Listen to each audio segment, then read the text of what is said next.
Hello, everyone. Again, another episode. Hope you're well. Good morning, good afternoon, good evening, wherever you are.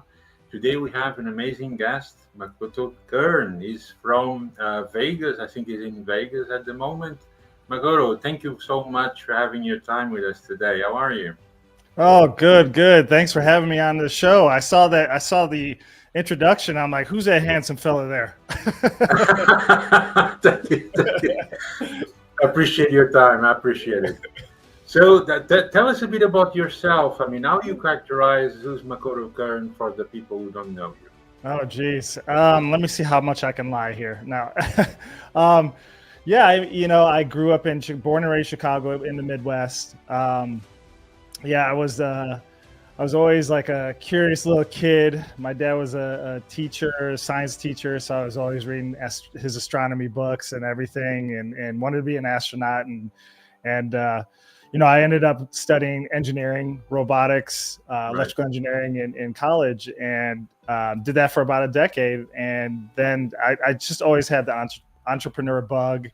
right, Um, and I read books, I read magazines, whatever you name it. I didn't care. I just wanted to hear people's stories, and I knew there was something that I wanted to do on my own. I just hated authority to a point, and I always try to look and see how I could do something else for myself. And yeah, it just got to a point where it was the dot-com boom and bust.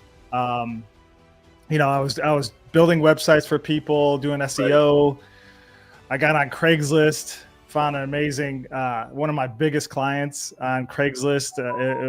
It was pretty funny, and but I was hustling, like always, like during the traffic, long drives in Chicago traffic, always calling clients, going out to Right. lunch, meeting clients, and then just got to a point where I just quit my job and started Impact.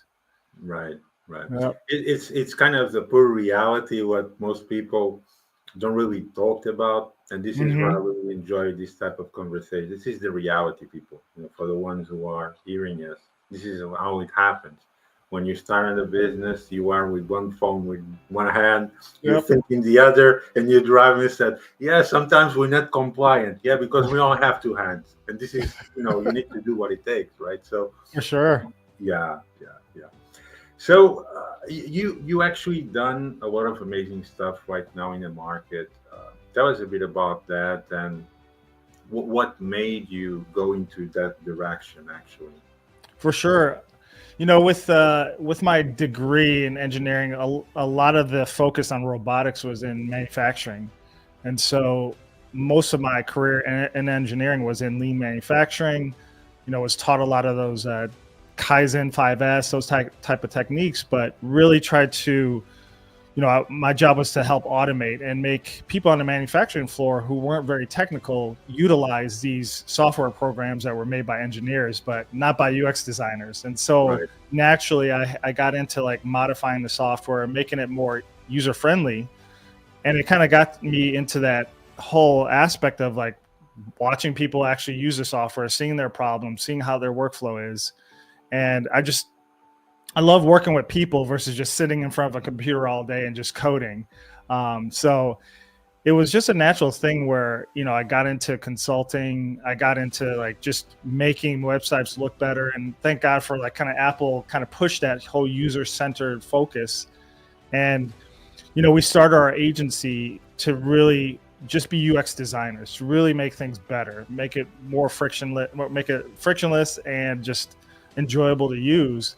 And right. so, we over the last decade, we've done more of a enterprise software. I love enterprise software to the point where, because it's complex and it's not the sexy thing that a lot of designers like to do, but it's a harder, like you have to have the subject matter. So like Yeah, cybersecurity, we've got as clients, we've done robotics, which kind of came full circle for me. But energy and all these things are very, very complex workflows, but making that easy because it's so feature focused, where yeah, these, you've got tech people in there just pushing features. And so creating a user centered kind of design agency within some of these companies and championing that kind of mindset shift it's been so much fun, tough, but it's been fun. amazing, amazing. What was the most insightful thing that you remember during all these stages, either with customers or in a development or a project? And what was the actual most challenging thing that you confront with and make up the resolution, let's just say? For sure. I think, one of our current clients has been our client for 10 years. It's our longest running client. They're an energy software company. Right. And this is what kind of like, I think, catapulted our business from just being just a handful of people to, we were on the Inc. 5000 3 times in a row, and really grew my company from like just a handful of people to almost 50. And it was really when, I was going into the office. It was in Houston, and I was talking with the VP, and they're telling me, hey, you're one of the finalists. We really like some of the things that you're doing and what you're saying, but you're competing against another UX agency. And it was funny because I knew them because I followed them, and I was like, oh my Right. God, I'm going against a mentor type of company. And luckily, during the whole course of the kind of the bidding process, they actually got acquired by Capital One. And they were called Adaptive Path, and I mean, they were amazing. And so they basically the VP is like, hey, we want you to not only just say this is how you do things and recommend it, which a lot of like companies like IDEO, they give you the blue sky thing, but they don't tell you how to actually execute.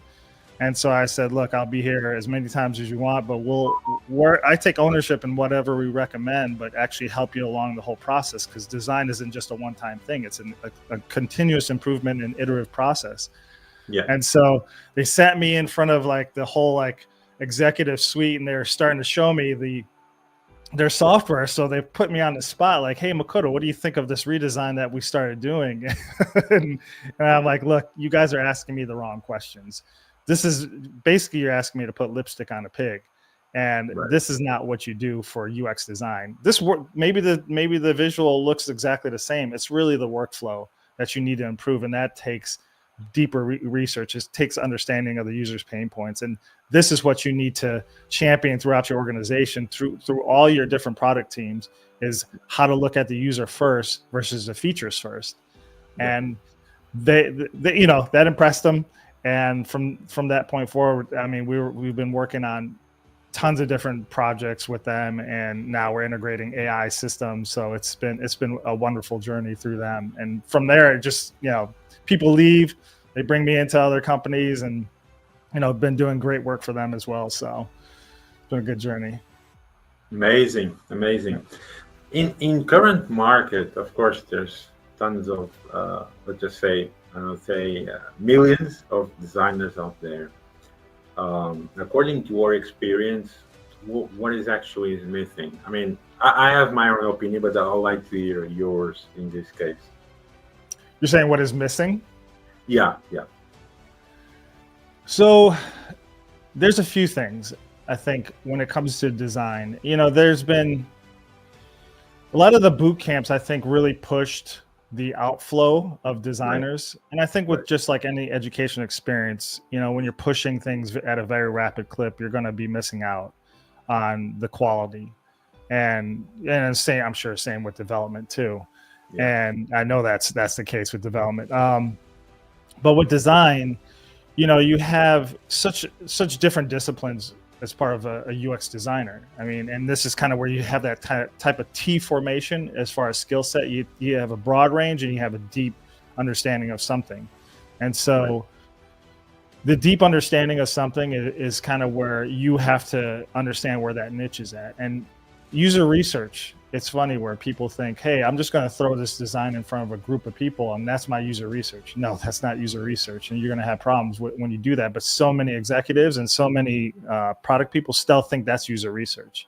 And I did user research for an entire year, just talking to people and trying to figure out what's a better design. I didn't even do the designs myself. And just that alone, the cognitive biases, visual hierarchy, there's so many things that goes into just that alone and how you can lead people into the questioning.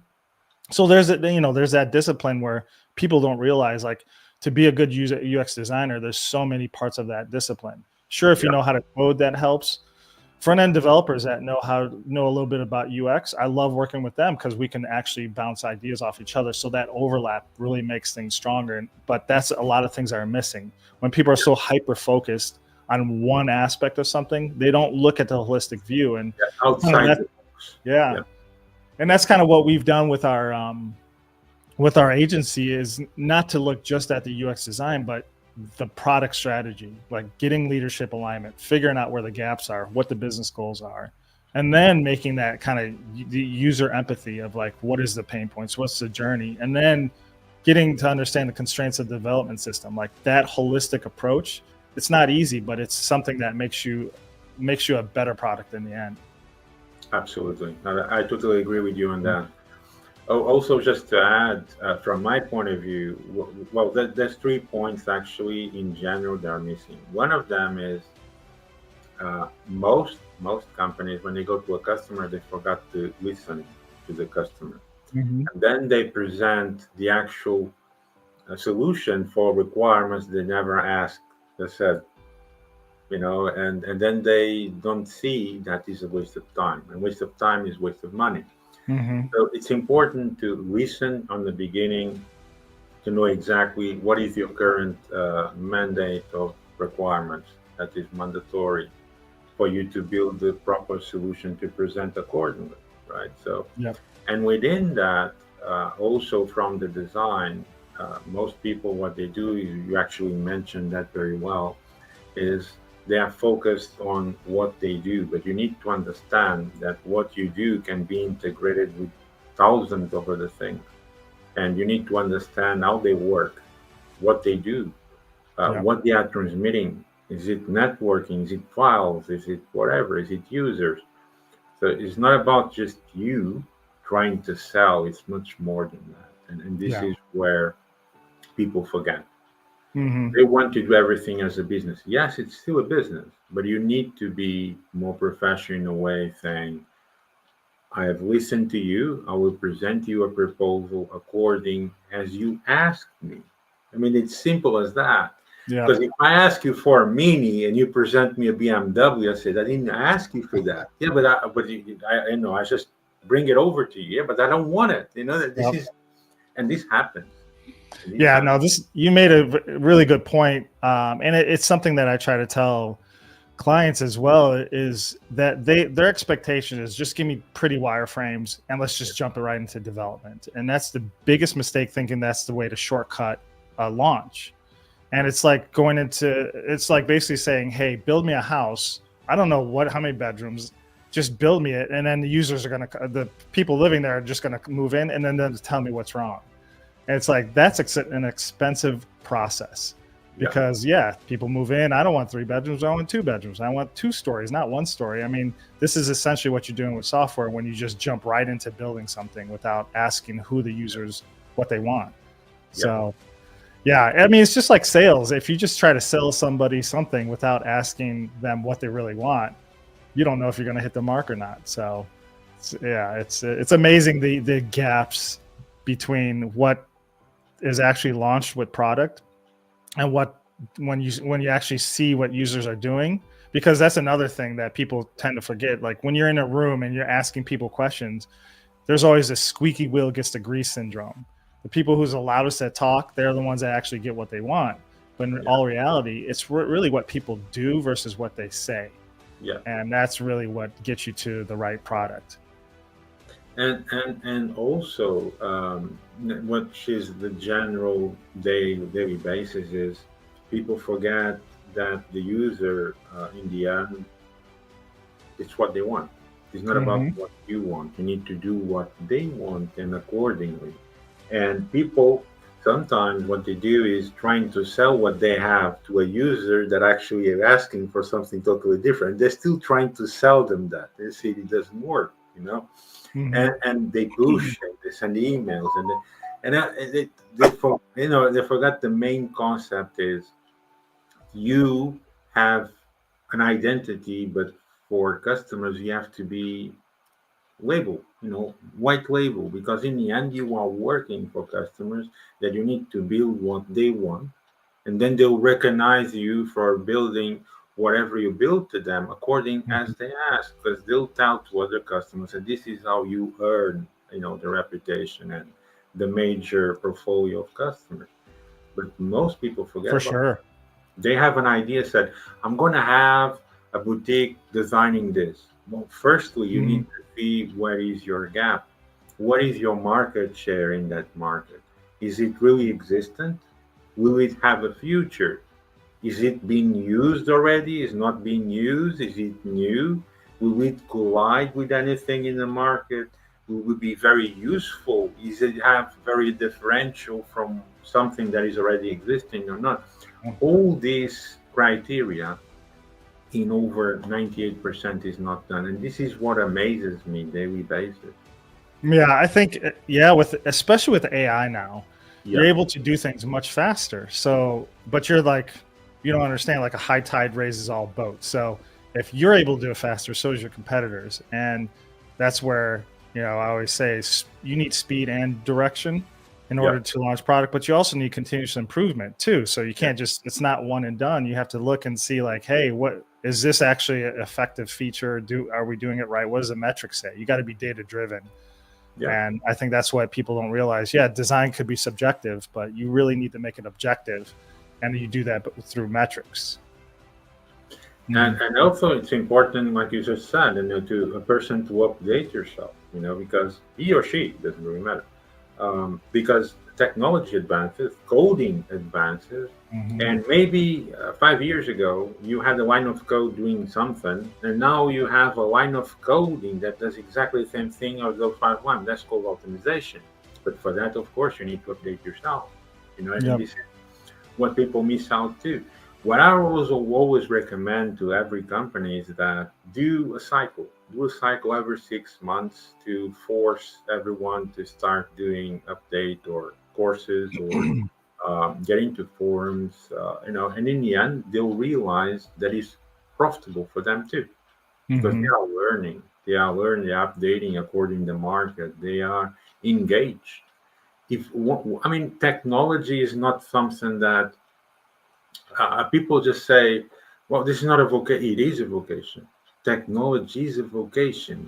Firstly, you need to like it. That's obvious. It's not a matter of, no, I'm getting into technology because I can earn a lot of money. No, it doesn't work that way. Because if you don't like it, you'll never get there. That's one thing. So, and in the end, you need to constantly update. It is like being a doctor or a teacher. You need to have that vocation to update yourself and get according to the technology, because things are updating every day. Every year comes new processors, new RAM, new servers, and if you lose that train, when you try to get engaged with the market, with companies that actually have very engaging in updating themselves and learning, this is where you see the big gap. I saw this happen, especially in biddings. When you go in big biddings, we're talking about large scale biddings. This is where you see, have you been competing or you just left over from what is there? You know what I mean? Yeah. And this is what people don't see. They think that I'm doing this and this is always going to be the same. No, it can change dramatically. Even what you do now in the future could end. So you need to have these criteria in mind. Because that specific technology, sometimes the ISO term is decided worldwide to change. So you need to update yourself. Are you going to continue to doing that because the technology is not going to be recognized by operating system? This is the kind of criteria you have to always check. What are you doing? How is it going to be? What are changes in the future OS? Update yourself with major manufacturers. Be partner of them. Ask them to start being in their forums. So this way you know what are the new features of the new on upcoming year of their operating system. And this is what usually main customers do. So with those features, what I'm doing actually will work with that. What kind of features would I have? And you need to update yourself so you have time to scale. So when it comes out, you're already ready for that upgrade. Yeah. And, this is kind of story I'm pretty sure you. Oh yeah. The only thing consistent is change. So you have to be adaptable. Yeah, you've been through the dot-com boom and bust, so we know. I mean, I feel like the AI boom right now is getting a little frothy. So there's going to be some changes that probably happen once this starts to settle down, and so people we'll see what comes out at the end. Are you going to be the AOL or are you going to be the Google? So I'll leave my comments on there. I'm not going to mention anything. So I mean, for you, how actually AI is improving in technology? For me, how is it improving Yeah. our technology? It's definitely a force multiplier, and I think it really helps streamline gaps in your knowledge, and I think that's where it's a double-edged sword, and something. There's a new terminology I just coined. I call it like the AI competence mirage.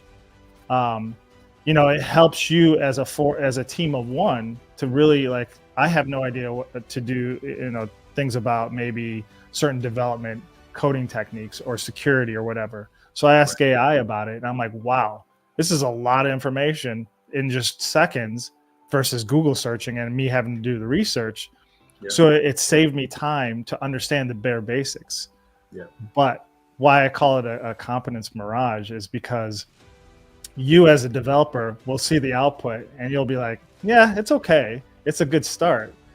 But to me, I feel like, oh, I don't need a developer anymore. So I feel like there's certain a mirage or a bias there that you have to be very careful of, where it does help you create these to understand things faster. Same thing with, like, hey, I could develop an app in just a quick prompt. Yeah, but me as a designer, when I see that and I see the UX, it's like a junior UX person maybe putting together something very quickly. But I know what questions to ask to actually make that into something useful. So I feel like that, that's something that you have to be aware of. Like, yeah, there are areas in which it'll definitely help and push you forward. But there's areas in which, if you don't understand what you're doing, it's like playing with a weapon that it could hurt you. Yeah. So, yeah. I mean, yeah. I think people have.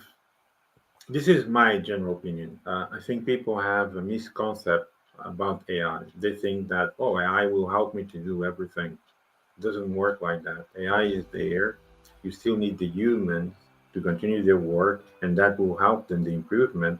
And in some specific areas, you'll do it faster because you can manage more information faster with them. So the same amount of people you have might be able to do a bit more because the information will get quicker. But don't think that you're actually going to replace people. It doesn't work like that. And this is a huge misconception people have about AI.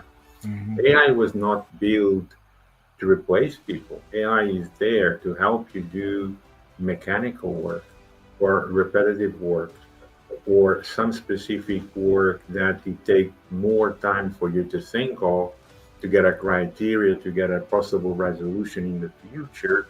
So all those calculations, you can get most of them faster, which will take 2 or 3 people to get that equation, for example. And the same goes for medicine. For example, you want to build a medicine to get, cancer cured.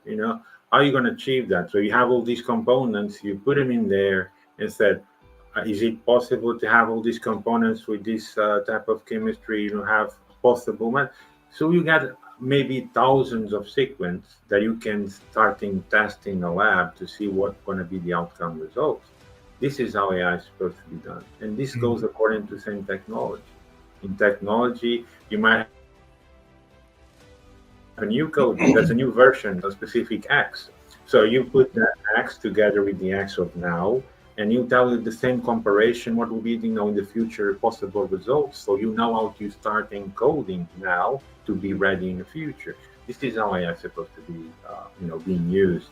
This is my opinion, by the way. It's not, but yeah. I don't want to get controversial, but it is what I see. People lost the concept. They want to do everything automatic. Don't do that. Your brain, make your brain still work. Because that's all it is. You're supposed to still think. You're supposed to still work. You're supposed to do your daily basis as usual and your current work. And that is an extra. Yeah. Don't see it as a base. It's an extra to help you do more. Yeah. And you can do a lot more information while before you couldn't. But that's it. That's what it is. And people today is, oh, do me a template, do me this, do me that, and then they put it in. And sometimes I'm not even gonna mention any words or names or whatever. And sometimes they go and paste it directly in production. I saw this with my own eyes, and I said, my God, where have we arrived? Yeah. So that's a big mixed concept, and people, especially junior people, who actually work in very serious and critical projects, should take this very seriously. This is not a test. You should have three environments: development, pre-production, and production. And you don't test in production. Mhm. You don't go copying different versions to pre-production is supposed to be where you do final tests before you put it in production to make sure it's viable, have no bugs, etc. But I mean, I saw so many things with my own eyes today. I mean, by all these last 20 years, that I couldn't even believe how sometimes the world is working. I know it's held up by toothpicks and cards. Yeah, yeah, yeah. And Yeah, cross fingers. You forgot the cross fingers. I know. I think it's funny. I feel like we're taking. If you watch Star Trek as a kid, I Yeah. mean, we're taking one step closer to being the Borg, where we're all one collective and we're all pulling from this AI system. I mean, it's a little scary. We're all becoming literally like cyborgs, where once we connect these computers into our brain, which may be coming pretty soon, I mean, that's pretty much we're right there. Not gonna happen with me. I can assure you that. Hey, you can do a lot. You can do searches a lot faster, though. I still prefer being human. I don't. I mean, I think. I mean, it's like I said. Each person have his own right of judgment and opinion. I Yeah. think, in my own opinion, that a human is human and a cyborg is a cyborg, or a robot is a robot. I mean, you should Mhm. not mix things. Yeah. People are getting in the way that, oh, let's mix this with that to see what it comes out. I mean, Yeah. don't mess with nature. Nature was not done in that way. And you're not supposed to get things or try to do things that are unexpected to see what it comes out from there, just to see a result. It might be enormous, it might be dangerous, it might be whatever, but you don't need to get in that road. Yeah. This is my general opinion. If you want to search, do something that will help the environment, will help the people, will help companies. That's how you search. Don't, Yeah. don't get into experiments. Let's just say that in the end you not even know where it takes you. I'm saying this from my own experience. There was a stage of me that I was going on that right now. So this is totally wrong, and I just realized that that's not the direction. Because there's no need for that, and the nature is not made in that direction. You know, Yeah. but you still see it. I mean, you actually see it. Things like, for example, what happened with COVID, for example. Hmm. COVID is a human made Yeah. lab, virus. It's absolutely, it is what it is. This is not Yeah. nature. So I agree. I mean, I think there's biomimicry, if you've ever heard of that, where I really like that. It's such a fascinating study where, just looking at different animals that have evolved and tested designs out for, thousands or millions of years. And I think somebody did that with a whale's fin, where the fins of a rotary blade you think should be smooth, but they actually saw microscopically that, or even not even microscopically, you could see on a whale's fin, it's actually ridged. And so they changed that to the fans or propeller fins and actually increased the efficiency of it by a significant amount. So that was, those kind of things are amazing ways to kind of mesh yeah, the two.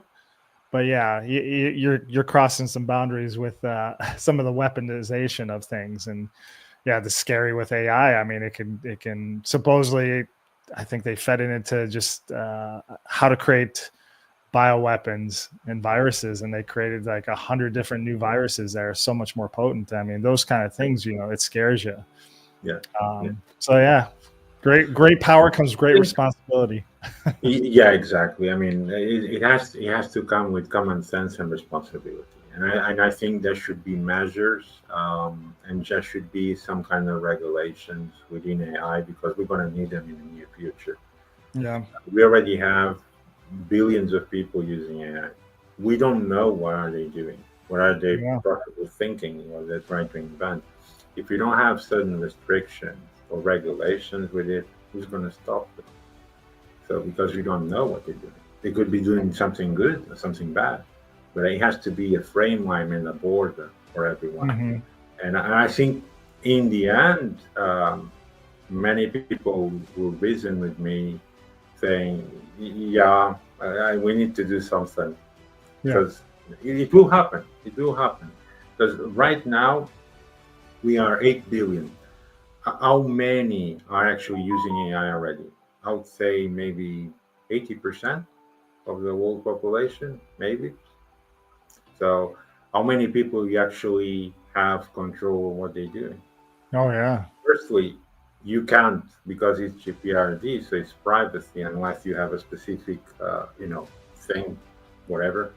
But even so, if you actually see, you don't have control. It's impossible. We're talking about Hmm. 1 billion people. I mean, 80%. It's quite a substantial amount of people to be able to see what are they doing. You can't. And this is when things happen. You Yeah. put too much information out there, wide open, and people can use it both ways. It shouldn't be done like that. You have to meet a criteria. It's like building a software, right? What's the Hmm. difference between a software and a virus? You have Yeah. the answer just right there. It's exactly the same thing.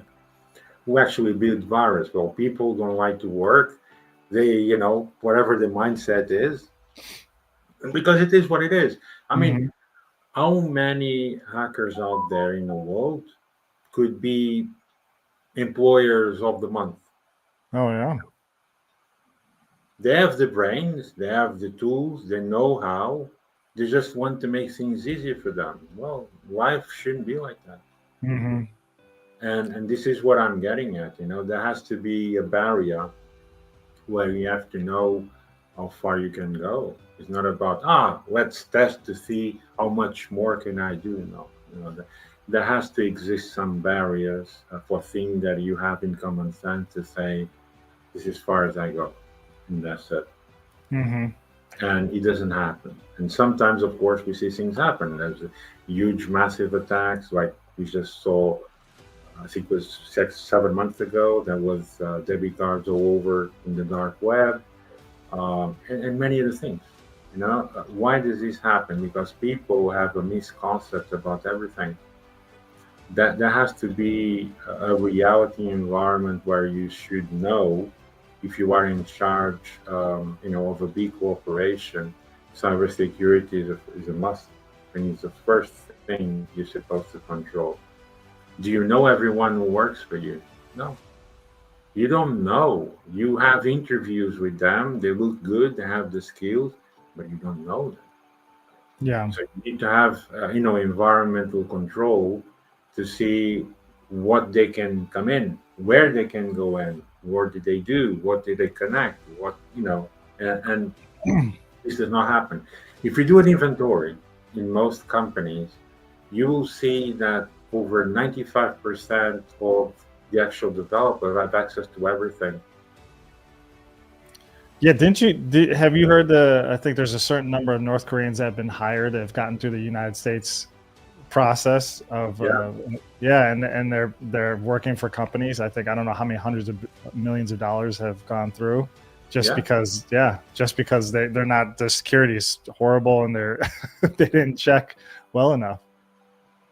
You cannot have all developers you have in a company all with unlimited access.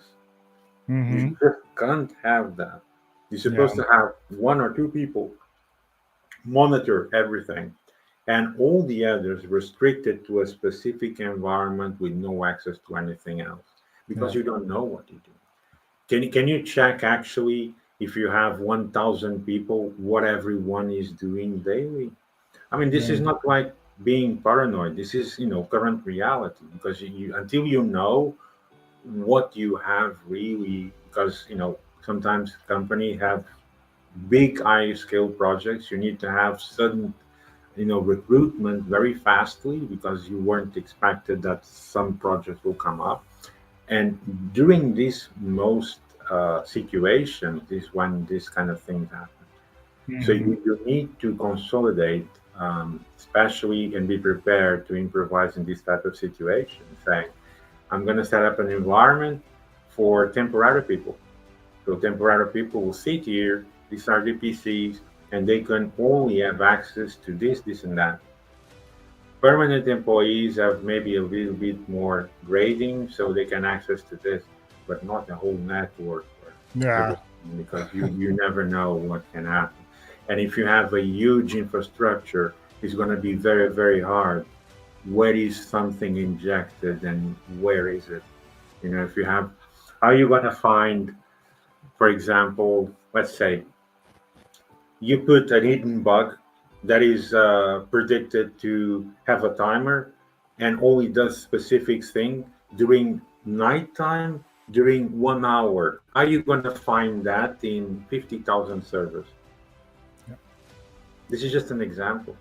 Sounds like you know a little bit about cybersecurity. Oh, so I've seen, I cannot say I've seen it all because it's not possible, but I've seen a lot of stuff. I've Hmm. seen a lot of stuff. And one thing I always recommend is always get engaged real-time CCTV against the doors with electronic ID synchronously with the timing of cameras. This is crucial. Mm. This is crucial because most people have CCTV, but they don't have the timing, and most people have electronic locks, but they don't have the specific CCTV pointed to the right direction. Mm. So this is very important. This is the way you control the time exactly when someone got in, when someone gets out. You control the indoor, outdoor, and everything is filmed with the actual time and date. This is crucial. For a specific data center, this is a must. This is what That- most people don't do. that's very interesting that you actually said that because I actually had one of my friends had his house broken into recently, and you could see on the cameras, on the outdoor cameras, the the thief was scoping where the camera positions were for an hour. You could see flashlights and you could see on the cameras, and he was purposely avoiding where the cameras were and figured out which window to go into where you Yeah, couldn't see his face.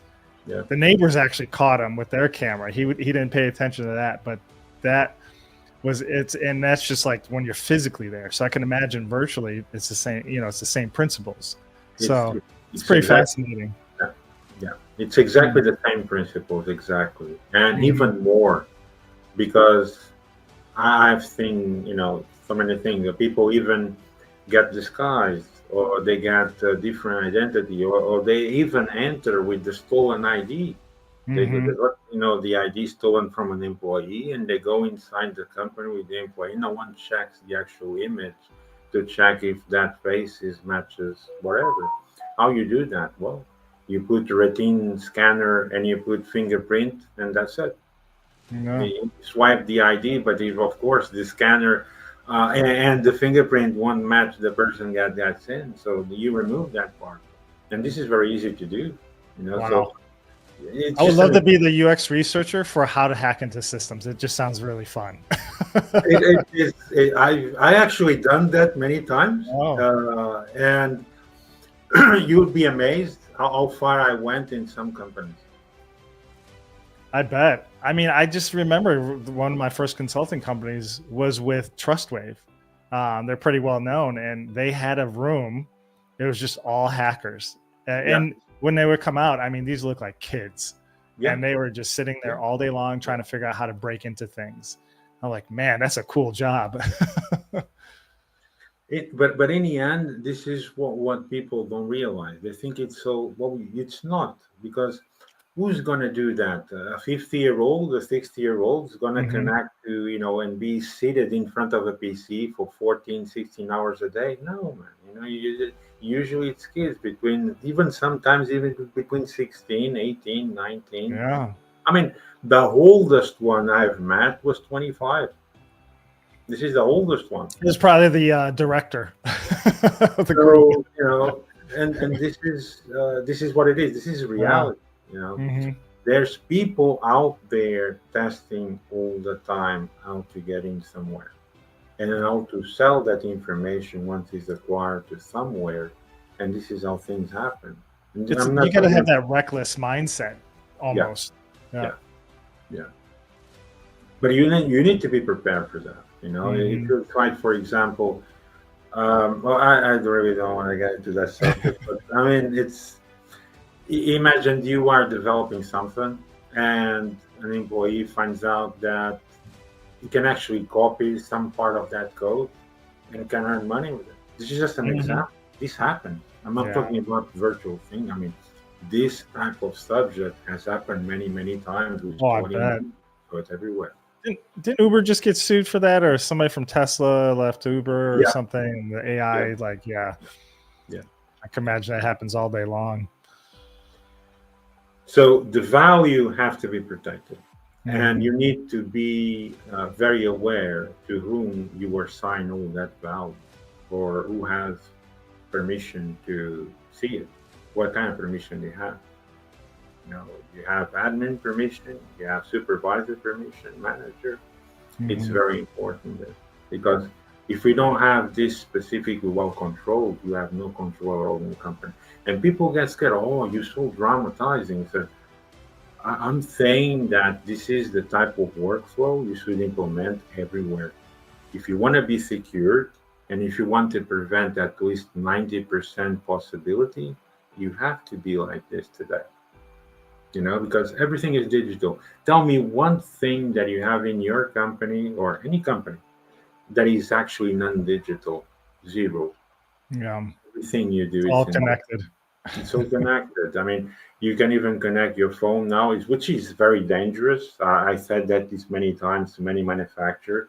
Now they're trying to get engagement with IoT to connect mobiles with PC. I said, can you not see that's very dangerous? Because Hmm. the mobile can be a tool that in any moment could be hacked without knowing. I mean, you go to a cafe, you go to a bar, right? Yeah, It's very easy, yeah, especially if you have NFC online. yeah. Oh, yeah. I'm telling you, yeah. I saw this happen. I saw this happen. So, I think TikTok when has you a go, really crazy. Doesn't TikTok have a really crazy terms and agreements where they can not only connect to your device, but connect to devices that are connected to your devices, or something like that? I thought I read somewhere yeah, where it's just the access yeah. is just insane. And what does that do? Well, it's very dangerous, because if you have one device infected with something, you Hmm. infect all the other devices interconnected. That's how dangerous it is. How you know? Well, we don't know. You only know when it happens, because it's impossible for you to know that someone actually hacked your phone or whatever. You can have people say, I want something 100% invisible and secure. That doesn't exist. I'm sorry. That Hmm. doesn't exist. If you want to do that, what you need to do is get the plug and disconnect it totally from the network. No Yeah. one connects to it. That's Yep. when it's secure. But of course, you cannot do anything. You gotta go That's back why to I flip. always say You gotta go back to a flip phone. exactly. So, I mean, the concept is nothing is 100% secure, but you can put measures Hmm. to filter, measures in a way that you can at least predict over 90% what can happen. Of course, you still have a risk of more or less 7 to 10%. But if you have proper measures in it, it will be very hard for someone actually to steal information from you. I mean, we're talking about very, very, very, very, very high knowledge. We're talking about 0.0.1% that you're able to do that. because they cannot even grasp what you have in there. If you have different environments in, you have a data center, for example, you have Mhm. 40,000 servers in that. If you separate them in virtual environments, in plugs, and you do a huge tree in there, all isolated and all filtered with deep packet inspection, I can assure you, you have to be a Superman to actually hack something like this. I'm Mhm. not saying it's not possible. I'm just saying that you need to be Superman. So if you have an environment like this, of course, you're making things harder for anyone to actually engage. If you make everything soft, so you're making welcome for everyone to do it. So it's like a website. I said, I don't want that much security on a web. Well, your website is your image. If someone hacks your website, even doesn't have any information, it means you are lacking service. You are lacking security. So how can people hire if someone got hacked into your website? You know, Yeah. there's a big concept of people saying, "I'm providing a service, but I don't want to invest myself." Well, it doesn't Mhm. work that way. You need to prove other people how is your service and what are your capabilities of doing it. Why would they hire you when they have thousands of people out there with doing the same? So you need to prove them that you have a differentiality and you have the know-how on to do exactly what you say you're doing, because talk is cheap. So let's put a keyboard on your hands and show me what you got. Yeah. That's how I do it. I mean, I always say talk is cheap. I mean, even some of my interviews, I don't actually talk much. I said, "You coming doing this specific work? I bring you a PC and you show me what you got." Mm. That's my interview, and that's how you see. Because Yeah. I mean, they cannot lie that. Either you know or you don't know. I mean, if you Mhm. know how to code, you really know how to code, and I can see it. Even how fast you type in your keyboard. If you're coming slow, I said, it can be, but I mean, it's always like dodgy. So you know what I'm talking about. Oh In yeah. the end, that's how you see things for real. And Mhm. the reality is like this. I mean, it's not like you do a Shazam and things just happened and things start to build by themselves. It's a lot of work, as you also know. I mean, I'm pretty sure you come up with a lot of situations like this, right? Yeah, I mean, you as an expert can tell right away when somebody's kind of BSing their way through if they know what they're doing or not. I mean, with design, I can tell how long somebody took to get to a solution and kind of understand what they are presenting and kind of their thought process. And that's how you gauge the level of expertise, but also the attitude of them Yeah. trying to figure out something. And now I'm sure with ChatGPT and everything, it's you're dumbing down the expertise and the critical thinking of people. So it's going to be interesting to see. I mean, I don't want to take a development test in front of you right now because I'd fail, but yeah, I would, I do the same thing where I just have them like actually when they talk about how they came up with the solution, you can tell right away, was it really them that did it or did somebody else do it? I mean, you said all the right words, but it's Mhm. much easier than that. I Yeah. said, how do you got to there? Show me how you got to there. And if they Mhm. know, they'll tell you right away. You can see it literally. It's like click, and you start talking. I did this, and that, and then I did this, and that. If the person just there said, "Yeah, it was like this," like, mm, Yeah. it's you need some more. So in the end, it's about common sense and human reaction.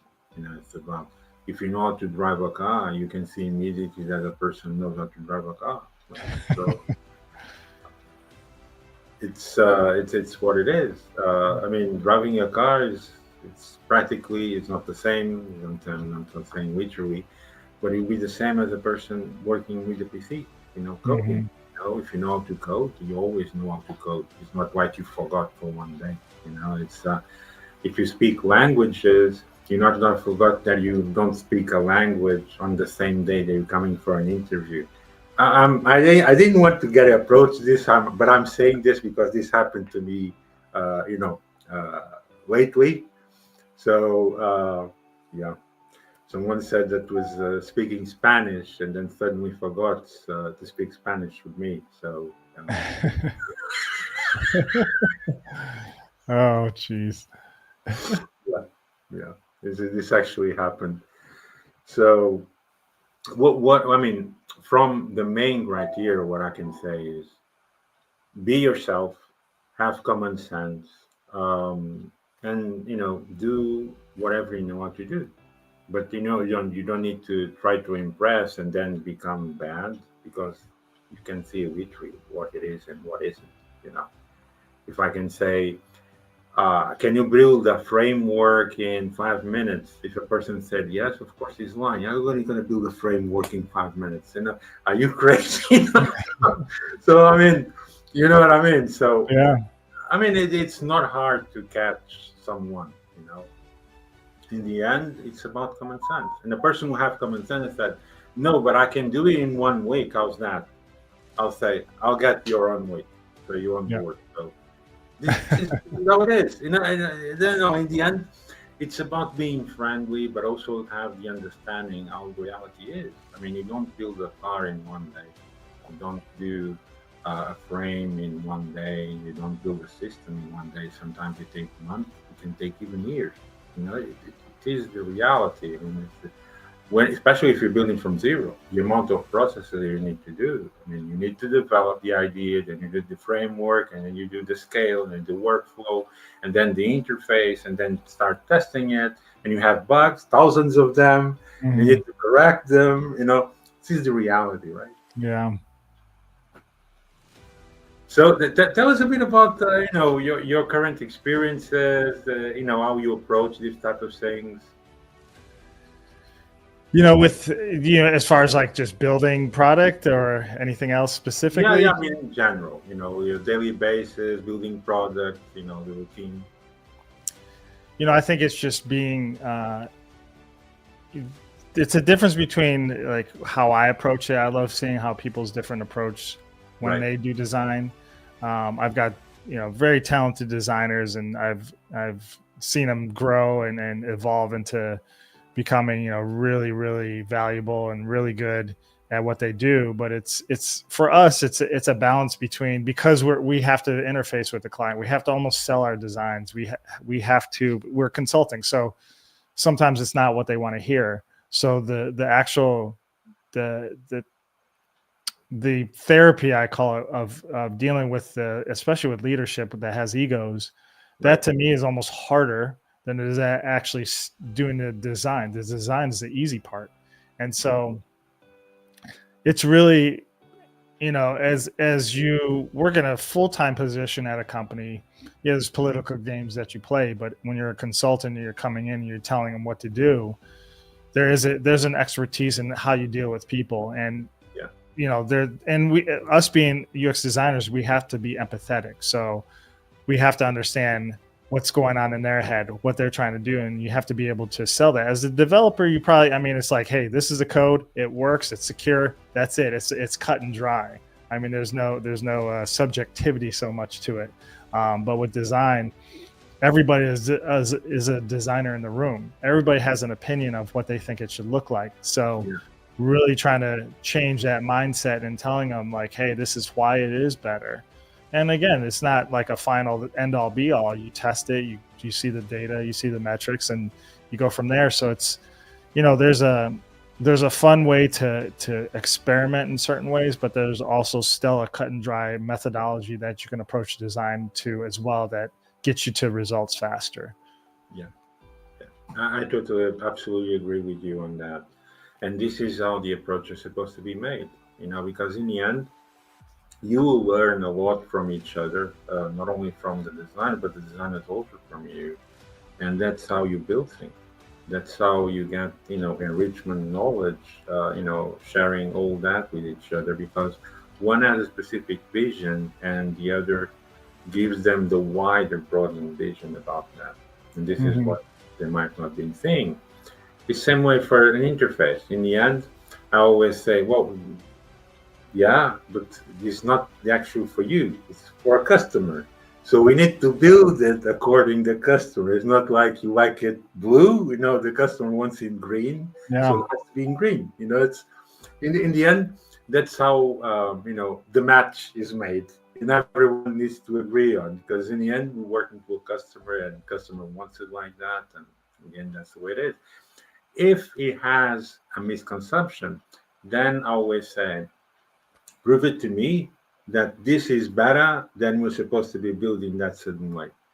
And according to that, you can balance, combine your common sense and say, hey, this missing this, and this part, you can put this, and this has a lot of more optimization in there. This is different, Mhm. but this is just an exception. It's not general matter, because usually it doesn't happen that way.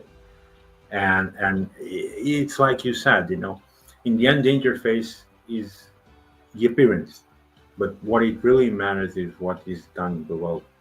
Below that is what matters, and that's where the real work is. And people sometimes have the misconception saying, oh, it's very beautiful. Yes, but what does it do? Yep. Oh yeah. Right? I've had to fix many a marketing attempt to make enterprise software better. Basically, the dev team did the design, marketing, because they're good at creating ads or marketing material, is a task to create a better enterprise application, which they have no idea how to do. The graphs look pretty, but when the head of product tells me they don't know what they're doing, I'm like, yeah, because they're marketing. They have no idea how to build enterprise software. So I've seen that one too many times. I mean, that's the natural progression where the CTO has their dev team do design, hand it Yeah. off to marketing and make it pretty, and then they think that's going to create a successful product. And by no means that's the way to do it.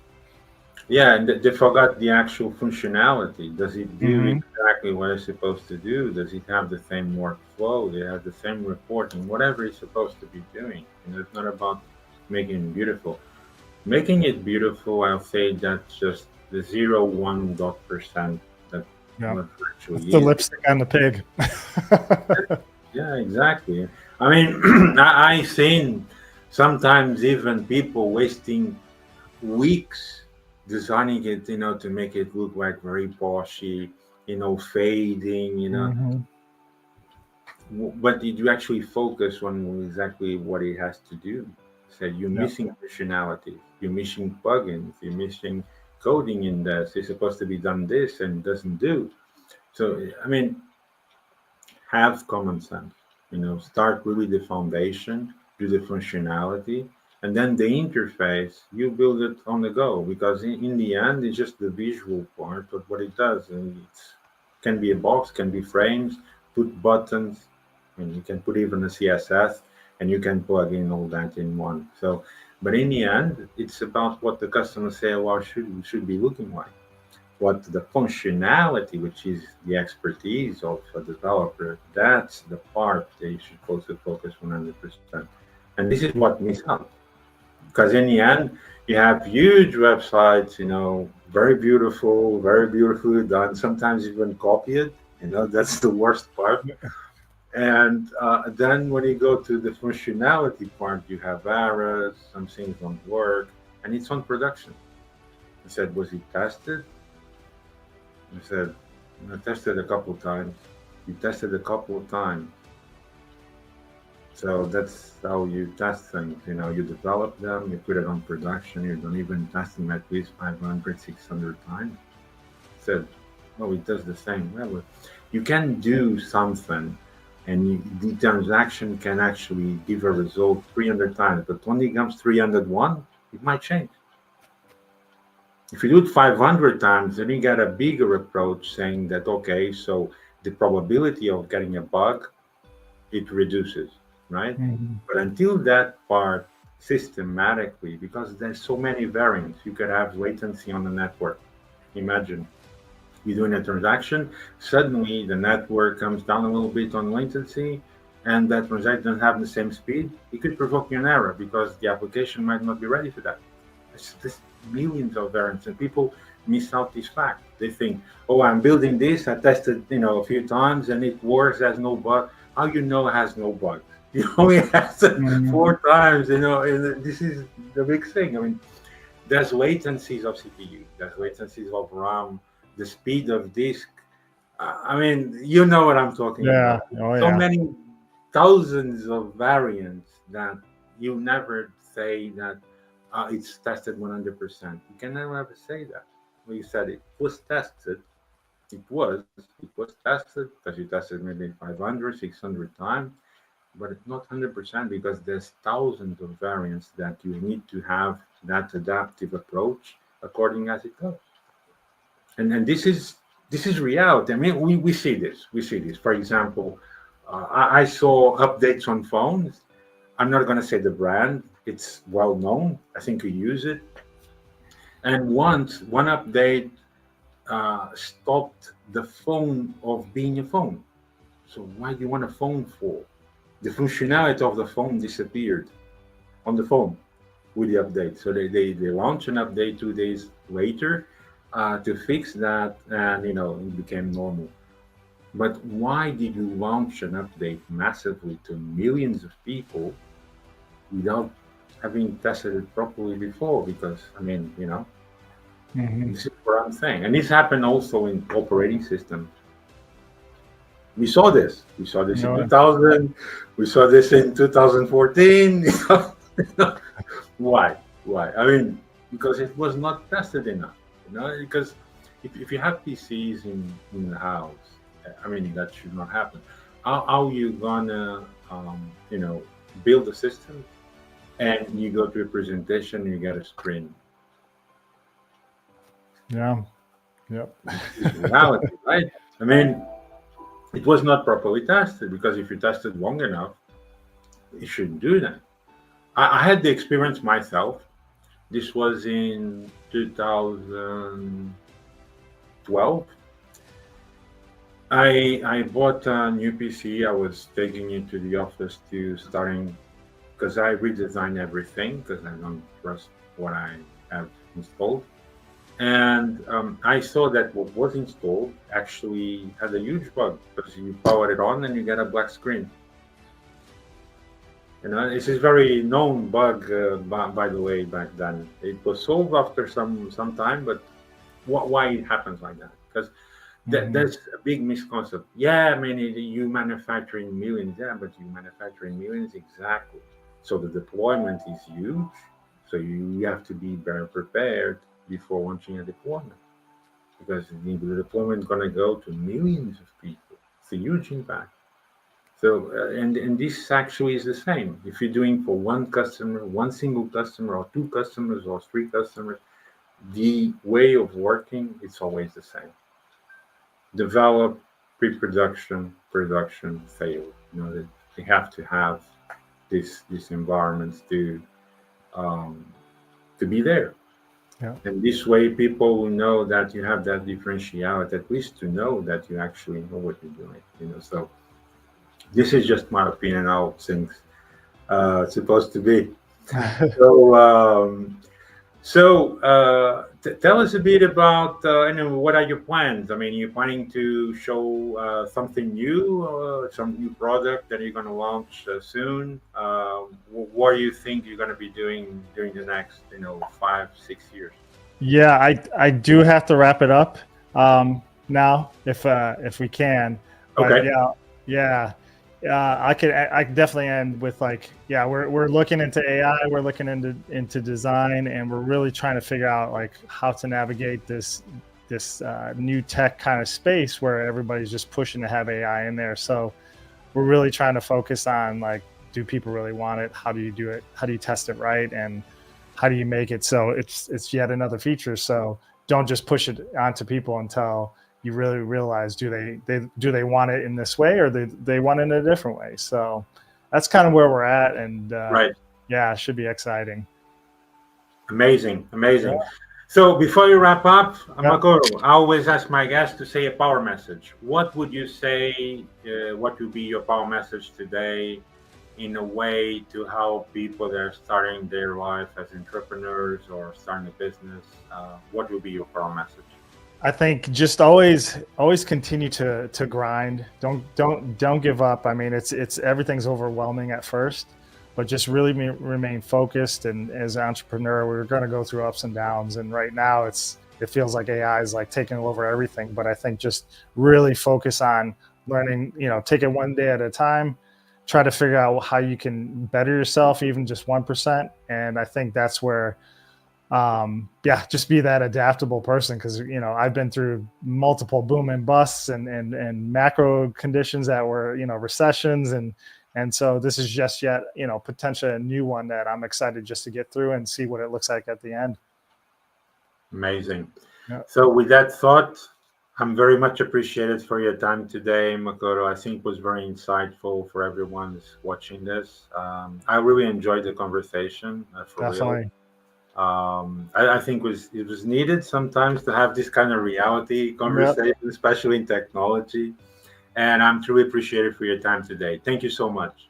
Thanks for having me. I can't wait to hear the episode. Thank you. All right, thanks everybody.